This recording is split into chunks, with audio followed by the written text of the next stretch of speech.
Gracias, Melina, y gracias, Agua Clara, por invitarme a participar de este foro. Y antes que empezar a compartir con ustedes esta modesta presentación, y digo modesta, un poco abrumado por las que he visto anteriormente, quisiera, primero que nada, curarme en salud y después compartir con ustedes algunas reflexiones. Digo curarme en salud porque quisiera que todos tuviésemos claro, antes de iniciar mi intervención, que para el Instituto de Biodiversidad y Áreas Naturales Protegidas de Quintana Roo y para la Secretaría de Ecología y Medio Ambiente, estamos plenamente convencidos de que el instrumento más poderoso con que cuenta el Estado mexicano para proteger ecosistemas, especies, servicios ambientales, es el área natural protegida.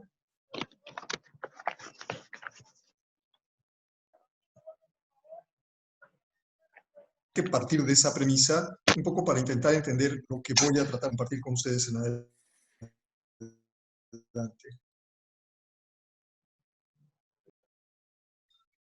Nada más recordar algunas cosas que todos ustedes ya conocen. Ustedes saben, ha habido múltiples intentos por establecer de manera formal un área natural protegida en Bacalar y sus ecosistemas adyacentes, y ha sido una historia considerablemente tormentosa que ha encontrado diversas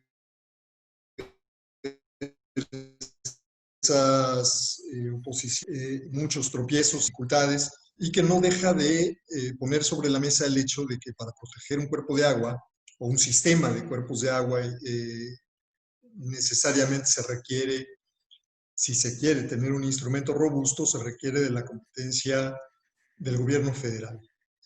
Y en el escenario actual, el gobierno federal, y particularmente la Comisión Nacional de Áreas Naturales Protegidas, ha determinado que, dadas las circunstancias, los presupuestos, los procesos y a lo que han llegado, no es un momento apropiado para pretender establecer un área natural protegida en Bacalar. Y esto nos coloca frente a una disyuntiva que es la que nos tiene en este foro y la que nos tiene en diversas mesas de trabajo y en diversas acciones, que es, bueno, entonces, ¿cómo enfrentamos el reto de conservar el sistema lagunar Bacalar cuando todos parecemos claros en cuanto a que ese es el propósito común, incluso de quienes más expresamente se han opuesto al establecimiento de un área natural protegida? Si pasamos ahora sí a la siguiente, por favor.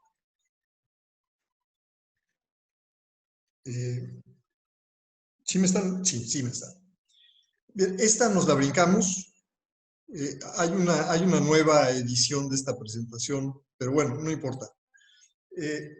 Lo que hemos intentado hacer, y les voy a mostrar un ejercicio un poquito más adelante, es comparar instrumentos diversos que tienen que ver con la protección de los ecosistemas, de los servicios ambientales y de grupos de especies, y tratar de pensar cómo podríamos encarar con un instrumento contemplado en el esquema regulatorio mexicano que nos permita de manera confortable encarar el tema de la conservación.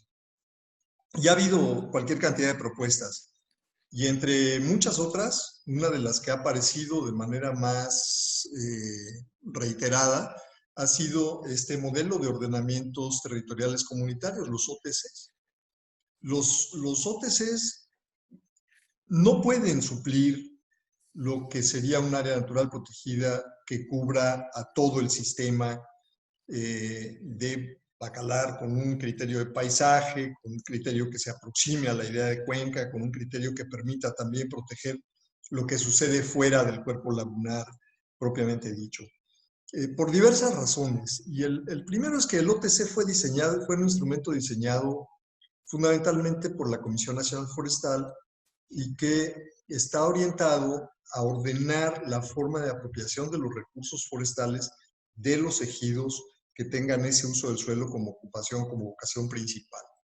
De manera que está orientado primero a que se cuente con una dotación ejidal, a que dé cuenta de ello una asamblea ejidal, y por otra parte, a que se cuente con un acuerdo de asamblea que, con base en un diagnóstico y una caracterización de los recursos con que cuenta, establezca una suerte de visión de cómo queremos ver nuestro ejido en adelante y proponga una serie de prácticas y de actividades que conduzcan a esta finalidad. Y en este esquema, desde luego, puede funcionar muy bien para un ejido o para un grupo de ejidos, pero no puede funcionar para un ecosistema con la complejidad y con la diversidad de modelos de tenencia de la tierra y la diversidad de competencias y facultades que están involucradas en un complejo lagunar como el de Bacalar. ¿Seguimos? La siguiente, por favor. Ok. Lo mismo, aquí hay una liga donde pueden ustedes ver con más precisión que presenta una guía para la elaboración de estos OTCs en el estado de Quintana Roo y que, desde luego, una de las cosas que logra esclarecer es, bueno, cuáles serían las limitaciones de este instrumento y por qué sentimos que no puede cubrir con lo que demanda un sitio de la complejidad del que nos ocupa ahora. La siguiente.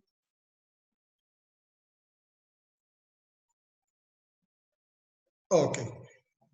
Cuando hablamos del sistema lagunar de Bacalar, lo que vemos es que hay cualquier cantidad de ejidos que están involucrados en no solamente el uso de los recursos del sistema lagunar en sí, sino también de usos del suelo que impactan el sistema sin estar necesariamente involucrados directamente en él. Ya en una presentación anterior nos mostraban los cambios de uso del suelo que hay hacia tierra adentro, en el que hay fenómenos tan escandalosos de pronto como la aparición de cambios de uso del suelo forestal generados por comunidades menonitas y cuestiones de este estilo, que generan problemas al sistema lagunar. E incluso si nos vamos un poco más lejos, podemos pensar en impactos como la modernización, le llaman ahora, de las carreteras, o como próximamente los impactos que generará el trazado del Tren Maya, que van a significar impactos para el sistema necesariamente. Entonces necesitamos pensar en eso, en una visión de carácter sistémico, de un sistema complejo que reúne varios cuerpos de agua, que reúne zonas destinadas al uso forestal, al uso agropecuario, que incluso hay infraestructura urbana diversa y que entonces nos presentan un problema de manejo complejo y formidable. ¿Seguimos en la próxima?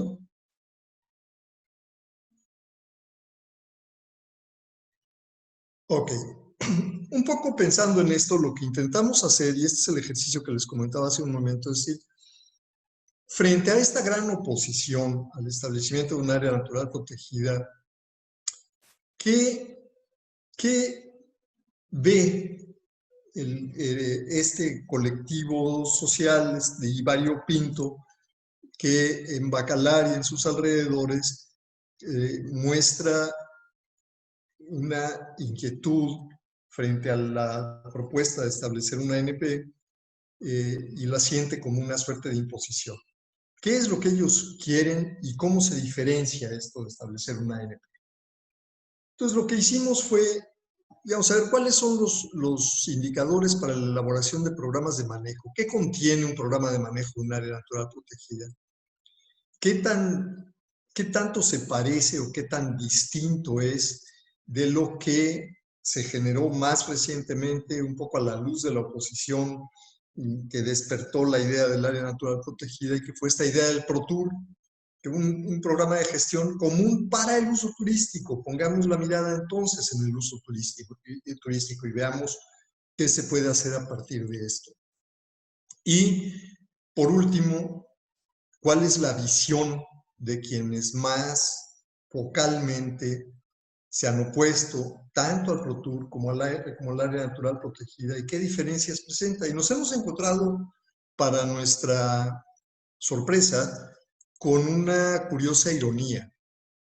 Y es que cuando les preguntamos, bueno, entendemos las razones de la oposición y entendemos el por qué se siente esto como una imposición de un aparato federal que pone un decreto encima de terrenos que consideran de su propiedad. Pero ¿qué es lo que quieren en lugar de eso? Entonces nos proponen una serie de cosas que, si ustedes revisan esta tabla y la que sigue, que no las voy a leer, se encontrarán con que lo que ve este autonombrado Consejo Comunitario de la Cuenca de la Laguna de Bacalar se parece mucho a lo que ha propuesto el ProTour y se parece mucho a lo que sería un índice de un programa de manejo convencional de un área natural protegida, como lo marcan los instrumentos jurídicos de México. Entonces, aquí, en realidad, con lo que nos estamos encontrando es con un problema muy distinto del que implicaría formalmente planear y proponer un esquema de manejo que resulte confortable para todos los involucrados. En la siguiente lámina continúa la tabla, y como les digo, no la voy a leer, entiendo que se van a compartir las presentaciones posteriormente, y creo que es más interesante poder sí generar dudas, generar un poco de controversia alrededor de este tema y poder avanzar hacia algo que voy a comentar después como conclusión de mi charla. Como ustedes ven, en cada uno de los puntos del índice del programa de manejo de una ANP, hay puntos de coincidencia con lo que proponen como una visión deseable quienes han dicho oponerse a esta área. Y seguimos adelante. Hay otros instrumentos que también podrían, y que se ha explorado la posibilidad de que sustituyan a la ANP, y buscando conjuntamente con la gente preocupada por el tema, cuáles serían deseables. Ustedes recordarán que hace poco, y si podemos pasar a la siguiente lámina, por favor. Ustedes recordarán que hace poco, cuando estaba al frente de la Secretaría de la siguiente, de Medio Ambiente y Recursos Naturales de la Semarnat, el doctor Víctor Toledo visitó el área. Podemos brincarnos esta también. Visitó el área y, un poco al calor de la presencia de los microbialitos y demás, propuso la posibilidad de explorar esta idea del hábitat crítico para establecerlo, para establecer como hábitat crítico para microbialitos el complejo lagunar de Bacalar. Y esto también se ha encontrado con una oposición considerable. Y tiene una razón de ser. Resulta que este criterio de hábitat crítico en realidad, en efecto, no obliga a los dueños de la tierra o a los usuarios del recurso prácticamente a nada, no regula su uso del recurso, pero sí regula el resto de las facultades y de las capacidades de las demás dependencias del gobierno federal o de los gobiernos locales para incidir en el territorio. Por ponerles un ejemplo muy burdo, si se estableciera como hábitat crítico para microbialitos la laguna de Bacalar, esto obligaría a la Conagua a garantizar descargas y aprovechamientos de agua con la calidad y con la cantidad apropiadas para asegurar la conservación de los microbialitos, cosa que haría de la Conagua una entidad mucho más restrictiva de lo que actualmente es para el aprovechamiento del recurso. Puede ser que ahora que estoy un poco predicando al coro con la asistencia a este foro, puede ser que esto resultaría como muy antojable para muchos de nosotros. Sin embargo, para buena parte de los residentes locales de Bacalar y de su área de influencia, esto sería una situación francamente inadmisible.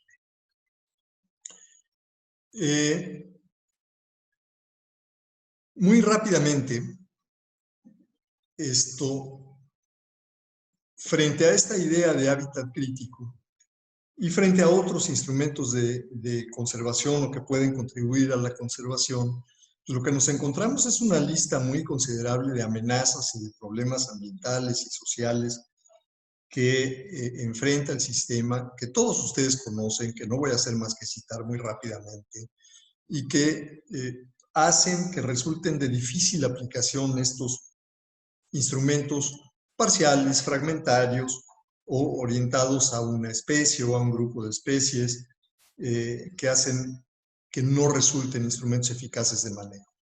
Y estas amenazas o estos problemas incluyen desde altas densidades de construcción en infraestructura hasta una generación de residuos sólidos que todavía está totalmente, está muy remota de ser adecuadamente manejada, no digamos de aguas residuales, aceites y combustibles.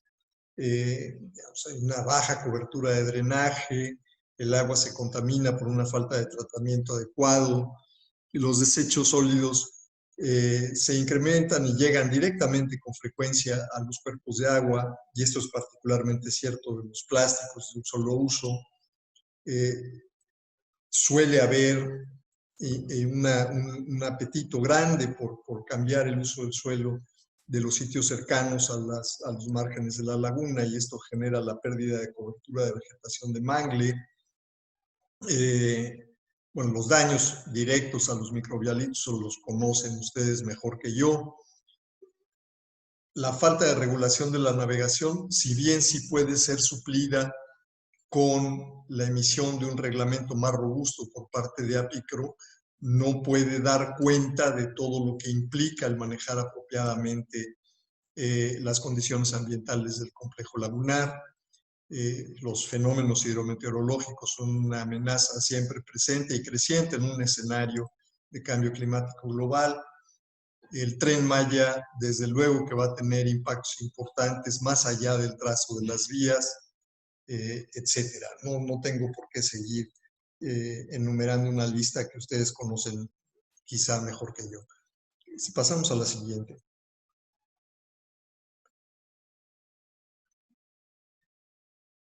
Ok, dentro de esta discusión en cuanto a cómo le hacemos entonces para encontrar figuras que nos permitan legalmente conservar el área, por ahí se aduce de pronto el establecer áreas destinadas voluntariamente a la conservación, de manera que los propietarios de predios cercanos o adyacentes a la laguna que estén interesados en promover una idea convencional de conservación, pues los promuevan como áreas destinadas voluntariamente a la conservación. Y esto no tiene nada de malo, está bien.